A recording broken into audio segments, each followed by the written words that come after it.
ఎడారిలో సెలయేర్లు. ఆగస్టు 1. మృతులలో నుండి సజీవులమనుకొని మిమ్మును మీరే దేవునికి అప్పగించుకొనుడి. రోమా 6:13.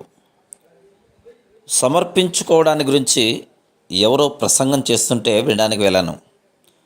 ప్రత్యేకంగా నాకు ఏ సందేశము దొరకలేదు, కానీ ఆ ప్రసంగికుడు ప్రార్థించడానికి మోకాళ్ళుని ఈ మాట అన్నాడు: ప్రభు, మా కోసం చనిపోయిన మనిషిని మేము నమ్మడం సబబే కదా. ఇది నా మనసులో ముద్ర వేసుకుంది. నేను ఇంటికి తిరిగి వెళ్ళిపోతూ దీని గురించి లోతుగా ఆలోచించాను. నా జీవితంలో సమర్పణకి అర్థం ఏమిటి అని మనసులో ధ్యానించాను. రోడ్డు మీద వినవస్తున్న వాహనాల రణగుణ ధ్వనుల్లో గుండా నాకు సందేశం వినిపించింది: నీకోసం చనిపోయిన మనిషి మీద నువ్వు నమ్మకముంచు. రైలు బండి ఎక్కి ఇంటికి ప్రయాణం సాగించాను. ప్రయాణంలో ఆలోచిస్తున్నాను. సమర్పణ జీవితంలో నేను ఎదుర్కొనవలసిన మార్పులు, చేయాల్సిన త్యాగాలు, భరించవలసిన నిరాశలు. భయమేసింది.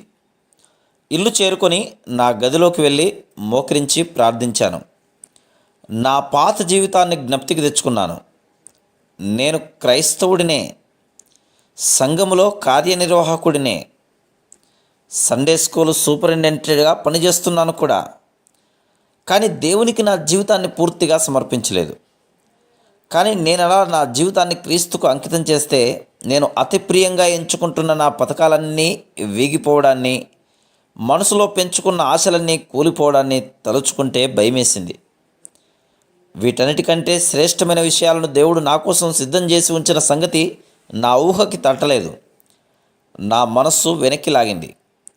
కానీ చివరిగా ఒక్కసారి నన్ను ముంచెత్తే అలలలాగా ఒక నిశ్చయత, నన్ను ఒప్పించే శక్తి కమ్ముకున్నాయి. నా కుమారుడా, నీకోసం చనిపోయిన మనిషిని నువ్వు నమ్మలేకపోతే ఇంకెవరిని నమ్ముతావు? ఆ క్షణంలో నా మనసు కుదుటపడింది. నా కోసం చనిపోయేటంతగా నన్ను ప్రేమించిన మనిషి తాను రక్షించిన వాళ్ళను అన్ని సమయాల్లోనూ నమ్మకంగా సంరక్షించడా అన్న ధైర్యం వచ్చింది. నీకోసం చనిపోయిన వ్యక్తి మీద నీకు నమ్మకం ఉందా? నీకు క్షేమకరం కాని పనులు వేటినన్నా నువ్వు చేపట్టబోతుంటే వాటిని ఆయన చెడగొడతాడనే నమ్మకం నీకు ఉండాలి.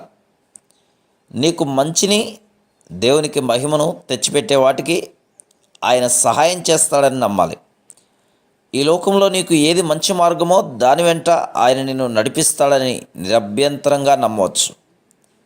దేవుని గొర్రెపిల్ల, ఇదిగో వస్తున్నాను, హద్దులన్నీ కూలద్రోసి అడ్డులేని నీ ప్రేమ బాటలోకి, నీలోకే ఇదిగో వస్తున్నాను. ఈ లోకంలో జాగ్రత్తగా కాపాడుకొని తీసుకెళ్ళిపోయేది కాదు మన జీవితం. అది ఈ లోకంలో ఖర్చు పెట్టవలసినది. Praise the lord.